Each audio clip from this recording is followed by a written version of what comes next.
Welcome back to Painting for the Average Joes, where today we are going to tackle some Necromunda Slave Ogryn.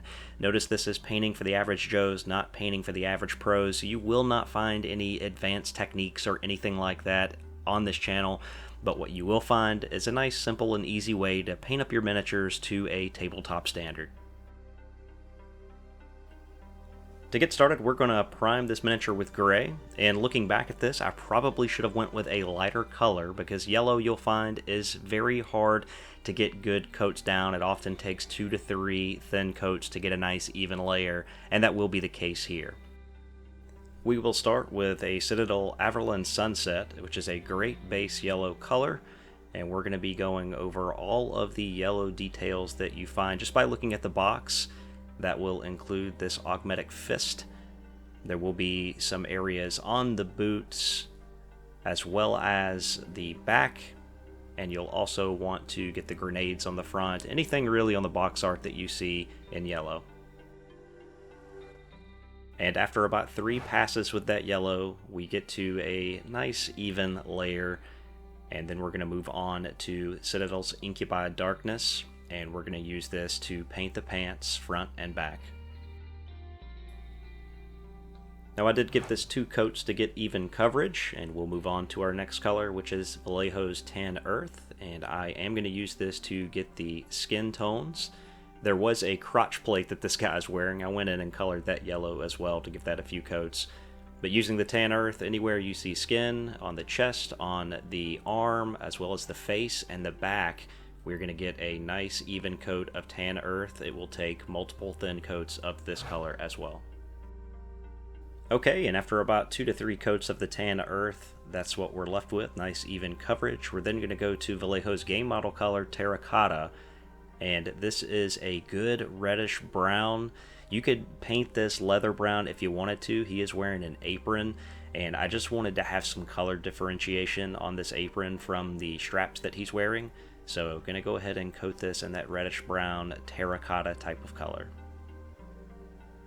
There will be some additional pieces on the leg area that will be this color, as well as sometimes you can see gloves underneath the augmetic fists. That would be this color as well. And with that step complete, we are going to move over to a leather brown, a nice dark brown. We are going to get his straps. There's also a piece underneath the apron that we're going to get as well that is brown. And we are also going to block in his boots. And as a quick note, there is a piece on his boots that I wanted to make this terracotta color, again, just to make it stand out a little. It seemed to be a different color on the box art as well, so just bringing that color back in to give it a little bit of variation. And with that color complete, we will move on to the metal pieces, and for this I'll be using Vallejo's Gunmetal and getting the boots around the knees, the grenades, the spudjackers, the arm that is connected to that augmetic fist, as well as the piece on his back, all things that need to be silver just by looking at the box art or referencing some material online. And with the metal complete, we will move on to a German gray. This is what I use for my black. We're going to be getting this little tubing area.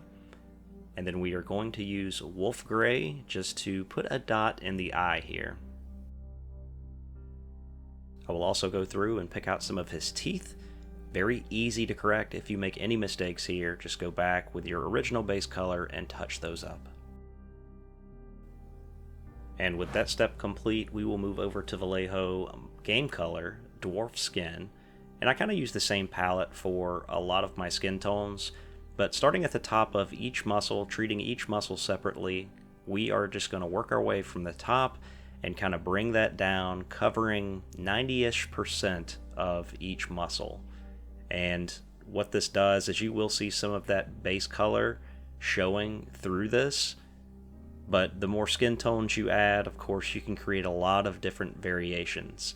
There's really no correct way to do a skin tone, as there's so many different colors. In fact, you'll see 3 separate colors on 3 of the Ogryn that I have been painting this time and will show you at the end. And I do that on purpose. It depends on how many coats of each flesh tone you put on, when you apply a wash, and how you highlight those colors back up. Now, like any average Joe painter, I struggle with faces just like everyone else. You really want to focus on nose, lips, cheekbones, things that are really standing out. Again, we're covering the majority of that tan earth with this color. And then when you look at, his bald head, that's going to be getting a lot of light, so you want to start there and then begin bringing that paint downwards. I find that nice, quick, and short brush strokes work better in this situation. So just take your time, have fun, continue to turn the model and look at it from different angles, and just add this flesh tone where you see appropriate.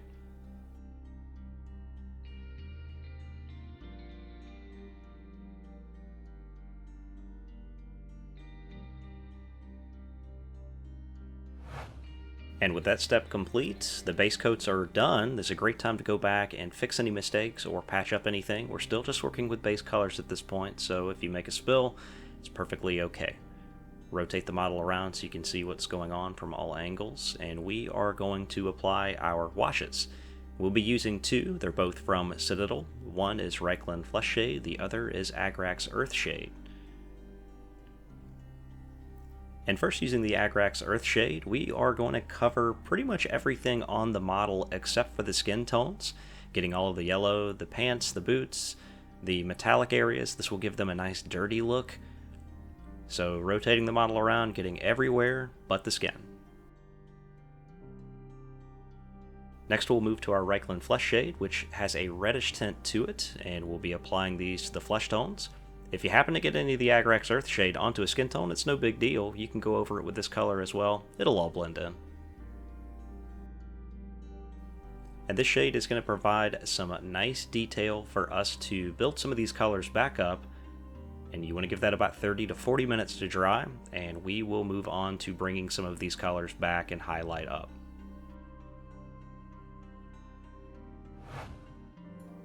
Alright, and the first highlight color we're going to use is going to be Vallejo's Green Gray, and just going to be looking at the pants, getting the tops of the creases, giving those a highlight of this color just to bring some variation and to simulate where light would be hitting the folds of the cloth.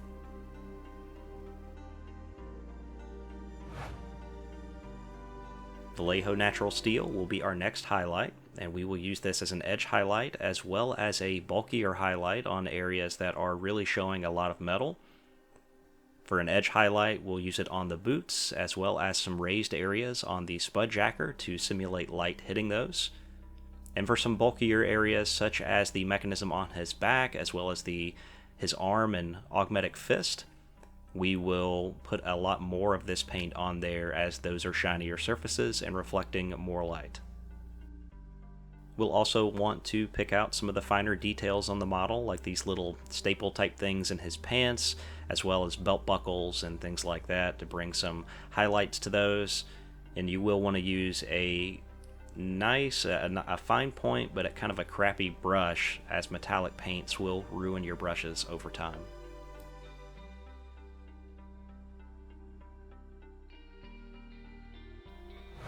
And shifting gears back to our yellow, we will bring back the Citadel Averland Sunset, and I kind of like the dirty yellow look. After I painted this model, I did not want to start brightening that yellow back up, so all I'm going to do with this color is go through and make some edge highlights. Wherever you see the yellow on the knees here, on the armor areas, maybe a quick line across the bottom of the grenades, on the high spots of that augmetic fist. Just kind of give those an edge highlight, and I'm going to leave this yellow kind of dingy and dirty looking, as I just kind of like that for the aesthetic that I'm going for with these miniatures. With that step complete, we will move back to Vallejo game color, the Terracota, and focusing back on that apron that he's wearing, we are just going to bring those colors back out, especially on the flatter pieces as well as any raised areas.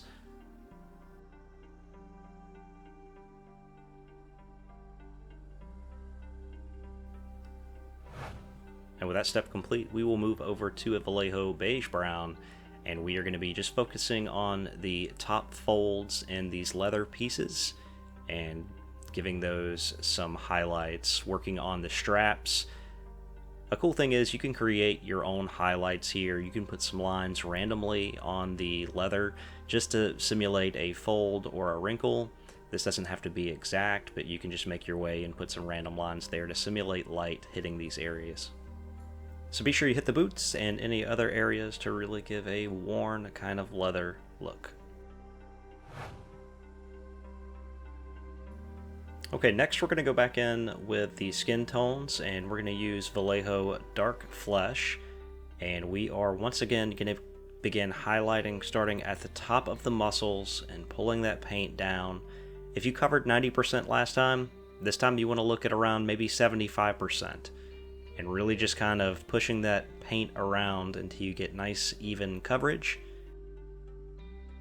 You want to be sure that you're treating each muscle independently, leaving some of that wash into the recesses. And depending on how many coats of this you apply, you can apply 2 to 3 coats to really start to lighten that up. But if you go down 75% on the muscle on the first go, maybe next time only do 60, and then next time only do 40. It's really up to you. I think I do 2 coats of this particular highlight before moving on to the final highlight on the skin tones. So here's an example of one that I did with an even lighter skin tone, and then another that I did with more of that dwarf flesh kind of look to it. So it's really up to you. I enjoy the variation. And with that finish, we're moving to the last highlight on the skin tones. We're using Vallejo Flat Flesh, and we want to get the high points such as the nose, the chin, the eyebrows, the cheekbones, the ears, places where light would really be hitting the model. On the muscles, we can put some lines on the chest and on the arms, kind of close to the recessed areas, just to really show a difference between that recessed area and where the light is hitting. And with that step complete, we will now move over to basing. And if you've seen any of my basing, it's pretty similar between other models that I do for Necromunda. I use that Vallejo Mahogany Brown. You could use any reddish brown, and I apply a dry brush where you're wiping most of that paint off on a paper towel. This would be more, I guess, of an overbrush. There's still a good bit of paint on there, but just dry brushing that over the base. I will then come back in with a silver and apply that over the top, a lighter dry brush this time, just getting the highest points. And on a lot of my latest Necromunda models that I've been doing recently, I've been incorporating some hazard stripes onto their bases here and there. Really easy to do. You just simply pick your point. You could use tape to do this if you don't feel that confident doing it freehand. But if you make mistakes, it's really easy to do. Just use your Averland Sunset or a good yellow and come across, make your lines, try to keep them as straight as possible, and then I come back in with my German gray, which is what I use for my black color, fill those hazard stripes in, and we have a finished model. Okay, so for me, I'm happy with the way this model turned out. I'm happy to share it with you as well. I do have a few more painted up here that you're seeing in this exit shot. Really looking forward to getting these guys on the table in Season 4 of our upcoming campaign for Necromunda. There'll be more information on that as we get closer, as I still have another gang to paint up after this one. I certainly appreciate you taking the time to watch this content. I would also like to give a special thank you to my 2022 Coffee Supporters Club. There will be a link in the description down below if you have any interest in that or would like to know more information. If you've watched the video until this point, you've done more than enough to support my channel, so thank you to you as well. I hope you've enjoyed this painting guide, and I will see you in the next one. Take care.